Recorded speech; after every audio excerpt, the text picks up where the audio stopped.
नमस्कार दोस्तों, इन्फ्राडोज के एक नए एपिसोड में आपका स्वागत है। तो चलिए शुरू करते हैं। पहली खबर की शुरुआत करते हैं अहमदाबाद एयरपोर्ट से, जहां पर दोस्तों अडानी ग्रुप के द्वारा एक नया कार्गो टर्मिनल यहां पर सेटअप कर दिया गया है और इसके थ्रू इस एयरपोर्ट से 4 गुना और ज़्यादा कार्गो ट्रांसपोर्ट किया जा सकता है। तो दोस्तों ये नया कार्गो टर्मिनल 20,000 स्क्वायर मीटर के एरिया में फैला है और ये एक इंटीग्रेटेड कार्गो टर्मिनल है जिसकी cargo handling capacity 2 lakh metric ton per annum की है, जो कि एग्जिस्टिंग कैपेसिटी के कंपैरिजन में 4 गुना ज़्यादा है, क्योंकि अभी existing capacity 50,000 metric ton per annum की है। ग्लोबल सिक्योरिटी स्टैंडर्ड्स जैसे कि ANPR, hand held terminal operations और बार कोड ट्रैकिंग जैसी फैसिलिटीज यहाँ पर अडानी ग्रुप के द्वारा सेटअप की गई हैं। एक डेडिकेटेड कोल्ड चेन जोन भी यहाँ पर सेटअप किया गया है। गुजरात के साथ साथ राजस्थान और मध्य प्रदेश, इन दोनों स्टेट्स का भी कार्गो यहाँ से ट्रांसपोर्ट किया जाएगा।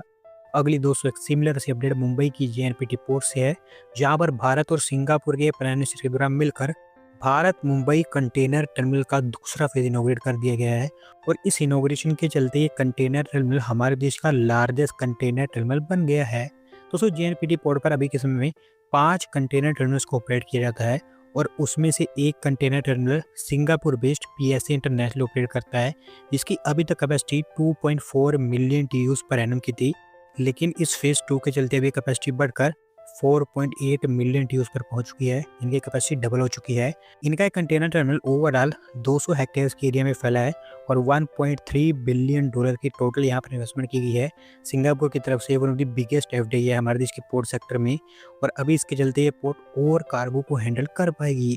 अगली दोस्तों अपडेट तमिलनाडु से है, जहाँ पर हमारे यूनियन मिनिस्टर ऑफ पोर्ट्स के द्वारा भारत का पहला port based green hydrogen project inaugurate कर दिया गया है और इसे तमिलनाडु की वीओसी पोर्ट पर सेटअप किया गया है। दोस्तों हमारे देश के अंदर पोर्ट बेस्ड ग्रीन हाइड्रोजन को लेकर तमिलनाडु की वीओसी पोर्ट और गुजरात के कांडला पोर्ट को शॉर्टलिस्ट किया गया था।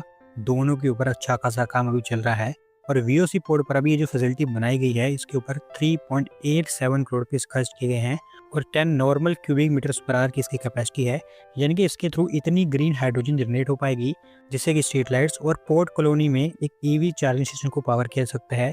इसके अलावा ग्रीन मेथनॉल बंकरिंग और रीफ्यूलिंग फैसिलिटी को लेकर यहाँ पर फाउंडेशन भी रखा गया है हमारे मिनिस्टर के द्वारा। 750 क्यूबिक मीटर्स की इसकी कैपेसिटी है और 35.34 करोड़ रुपीस इसके ऊपर भी खर्च किए जाएंगे। अगली दोस्तों अपडेट राजस्थान से है, जहाँ पर दोस्तों इंडियन सीमेंट मेकर जेके सीमेंट राजस्थान के अंदर एक ग्रीनफील्ड सीमेंट प्लांट सेटअप करने जा रहा है और इसको लेकर इनके द्वारा फाउंडेशन रखने का काम कर दिया गया है। दोस्तों सीमेंट प्लांट जैसलमेर के अंदर बनकर तैयार होगा और राजस्थान का one of the biggest cement plant होगा। 3,000 करोड़ रुपीस की यहाँ पर इन्वेस्टमेंट की जाए इस कंपनी के द्वारा और ये इसका जस्ट पहला ही फेस होगा। 525 एकड़ के एरिया में पूरा फैला होगा, जहाँ पर 4 मिलियन टन पर एनम का क्लिंकर यूनिट और 3 मिलियन टन पर एनम का एक सीमेंट ग्राइंडिंग यूनिट तैयार किया जाएगा और अभी क्योंकि फाउंडेशन रख दिया गया है तो 2027 के आसपास उसको खोल दिया जाएगा।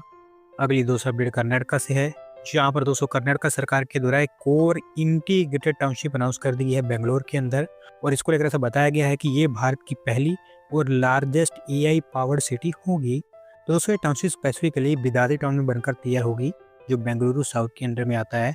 कुल मिलाकर 9 विलेजेस में 9,000 एकड़ ऑफ लैंड यहाँ पर खरीदी जाएगी और कर्नाटका सरकार का कहना है कि ये कर्नाटका के अंदर दूसरा सेंट्रल बिजनेस हब होगा बेंगलोर के बाद।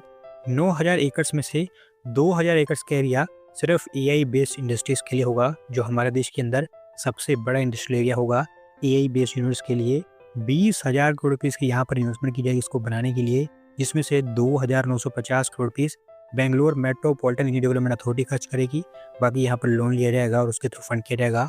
आईटी, आर्टिफिशियल इंटेलिजेंस, स्टार्टअप्स और सर्विस सेक्टर के एरिया में लाखों में जॉब्स यहाँ पर जनरेट होंगी। अगली दोस्तों अपडेट महाराष्ट्र से है, जहाँ पर दोस्तों महाराष्ट्र कैबिनेट के द्वारा भी new Nagpur hi-tech city project को अप्रूवल दे दी गई है और इसको महाराष्ट्र सरकार के द्वारा कमर्शियल और कॉर्पोरेट एपिसेंटर के रूप में डेवलप किया जाएगा। दोस्तों बेसिकली काफ़ी लंबे समय के बाद नागपुर के लिए कोई बड़ा प्रोजेक्ट अप्रूव किया गया है। ऐसा बताया गया है कि ये एक इंटरनेशनल बिजनेस और फाइनेंस सेंटर होगा, जहाँ पर इंडस्ट्रीज, स्टार्टअप्स और कॉर्पोरेट्स को उनका बिजनेस सेटअप करने के लिए महाराष्ट्र सरकार सपोर्ट करेगी। 692.06 हेक्टेयर के एरिया में फैला होगा और ज़्यादातर एरिया हीना तालुक के अंदर में आएगा। Nagpur metropolitan area development authority को रिस्पॉन्सिबिलिटी दी गई है इसको बनाने की और इसको मेंटेन करने की। कुल मिलाकर 6,500 करोड़ रुपीज़ इसके ऊपर खर्च किए जाएंगे, जिसमें से 3,000 करोड़ रुपीज़ लैंड एक्विजिशन के ऊपर होंगे, जबकि 3,500 करोड़ रुपीज़ इसके पहले फेज के डेवलपमेंट के ऊपर होंगे और वैसे दोस्तों मैं आपको बता दूं कि महाराष्ट्र सरकार के द्वारा इसको एक फ्लैगशिप प्रोजेक्ट डिक्लेयर कर दिया गया है, क्योंकि महाराष्ट्र सरकार चाहती है कि नागपुर को हैदराबाद और बेंगलोर के लेवल की सिटी बनाया जाए। उनको उम्मीद है कि इसके चलते 5 लाख से ज़्यादा जॉब्स यहाँ पर जनरेट हो पाएंगी। अगली दोस्तों अपडेट फिर से कर्नाटका से है, जहाँ पर दोस्तों कर्नाटका के सीएम के द्वारा दूसरा फेज इनॉग्रेट कर दिया गया है कोरमंगला चिलगट्टा वैली प्रोजेक्ट का, और इस फेज के अंतर्गत 446 करोड़ रुपीस और इन्वेस्ट किए जाएंगे। दोस्तों कोरमंगला चिलगट्टा वैली प्रोजेक्ट का पहला फेज ऑलरेडी कंप्लीट हो चुका है, और अभी दूसरे फेज के अंतर्गत 272 लेक्स को रिस्टोर किया जाएगा, और इनिशियली अभी 30 लेक्स शॉर्टलिस्ट की गई हैं काम करने के लिए। और अगर मैं आपको प्रोजेक्ट के बारे में बताऊं तो बेंगलोर के अंदर सीवेज ट्रीटमेंट प्लांट से ट्रीट किए गए वाटर इन लेक्स में सप्लाई किया जाता है, ताकि ऐसे एरियाज जहां पर मेजर रिवर्स नहीं है वहाँ के फार्मर्स को इरिगेशन फैसिलिटीज मिल पाएँ। और अभी यहाँ पर जो दूसरा फेज लॉन्च किया गया है उसके चलते कोलार और चिकाबल्लापुर में टी फार्मर्स को सबसे बड़ा बेनिफिट होगा। और जैसे कि मैंने आपको बताया कि 446 करोड़ रुपीज़ इसके ऊपर खर्च की जाएंगी, और अगले साल दिसंबर के आसपास इसको कंप्लीट कर दिया जाएगा।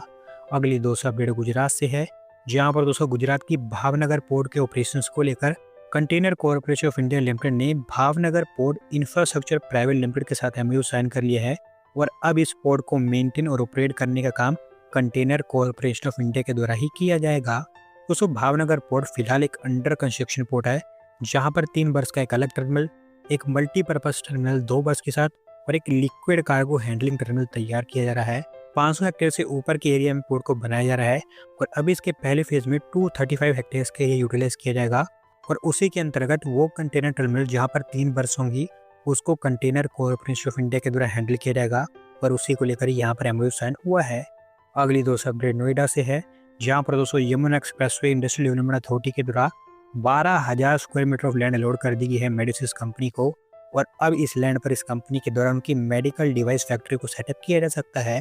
दोस्तों बेसिकली मैं आपको बता दूँ कि ये कंपनी मेडिकल डिवाइसेस की ही मैन्युफैक्चरिंग करती है, और अभी इनको जो लैंड दी गई है वो मेडिकल डिवाइस पार्क के अंदर ही दी गई है, जो येडा के सेक्टर 28 में तैयार होगा। 60 करोड़ रुपीज़ की इस कंपनी के द्वारा इन्वेस्टमेंट की जाएगी, और रेडियोलॉजी और ऑन्कोलॉजी इक्विपमेंट यहाँ पर मैन्युफैक्चर किए जाएंगे। एक बार जब ये तैयार हो जाती है तो 450 जॉब्स यहाँ पर जनरेट होंगी। अगली दोस्तों update Delhi Mumbai industrial corridor को लेकर है, जहाँ पर दोस्तों महाराष्ट्र सरकार प्लान कर रही है कि नासिक और नागपुर दोनों को दिल्ली मुंबई इंडस्ट्रियल कॉरिडोर के दूसरे फेज में इंक्लूड किया जाए, और इसको लेकर उन्होंने अपनी तरफ से सर्वे स्टार्ट कर दिया है। दोस्तों दिल्ली मुंबई इंडस्ट्रियल कॉरिडोर के अंतर्गत अभी तक महाराष्ट्र में दिघी पोर्ट और छत्रपति संभाजी नगर इन 2 एरियाज को इंक्लूड किया गया था, और एक सिटी आप जानते हैं काफ़ी बड़ी सक्सेस है दिल्ली मुंबई इंडस्ट्रियल कॉरिडोर की। और मैं आपको साथ साथ ये भी बता दूं कि दिल्ली मुंबई इंडस्ट्रियल कॉरिडोर के पहले फेज के अंदर नासिक को भी इंक्लूड किया जाना था, लेकिन टेक्निकल रीजंस के चलते वो इंक्लूड नहीं हो पाया था। लेकिन अब महाराष्ट्र सरकार ये कोशिश कर रही है कि इसको फेज 2 में इंक्लूड कर दिया जाए। अभी सर्वे के अंतर्गत दोनों सिटीज़ में लैंड और वाटर अवेलेबिलिटी को असेस किया जाएगा। अगर ये पाया जाता है कि ये दोनों की दोनों सिटीज़ इंडस्ट्रियल रिक्वायरमेंट्स को मीट कर पाएंगी, तो महाराष्ट्र सरकार उनकी तरफ से प्रपोजल सेंट्रल गवर्नमेंट को भेजेगी। देखते हैं कि इन दोनों सिटीज़ को दूसरे फेज में इंक्लूड किया जाता है या फिर नहीं। आज की जो आखिरी अपडेट आंध्र प्रदेश से है, जहाँ पर दोस्तों आंध्र प्रदेश के नेल्लोर डिस्ट्रिक्ट के अंदर 220 माइनर इरिगेशन पॉन्ड्स को रिस्टोर करने का प्लान तैयार कर लिया गया है डिस्ट्रिक्ट एडमिनिस्ट्रेशन के द्वारा, और इसके ऊपर वो 355.19 करोड़ रुपीज़ खर्च करेंगे। दोस्तों बेसिकली ये प्रोजेक्ट रिपेयर रिनोवेशन और रिस्टोरेशन प्रोग्राम के अंतर्गत हैंडल किया जाएगा, जो सेंट्रल गवर्नमेंट की प्रधानमंत्री कृषि सिंचाई योजना के अंतर्गत आता है। बेसिकली फार्मर्स को इरिगेशन फैसिलिटी प्रोवाइड करने के लिए काम किया जा रहा है, और अगर ये काम कंप्लीट हो जाता है तो नेल्लोर के अंदर इरिगेशन फैसिलिटी या फिर कैपेसिटी बड़े स्केल पर आपको बढ़ती हुई दिखाई देगी। तो दोस्तों आज की वीडियो में बस इतना ही। अगर आप अपनी तरफ की अपडेट सबमिट करना चाहते हैं तो डिस्क्रिप्शन में दिए गए लिंक पर क्लिक करके सबमिट कर सकते हैं, और अगर आज की वीडियो पसंद आई हो तो वीडियो को लाइक करें, चैनल को सब्सक्राइब करें। धन्यवाद वीडियो को देखने के लिए।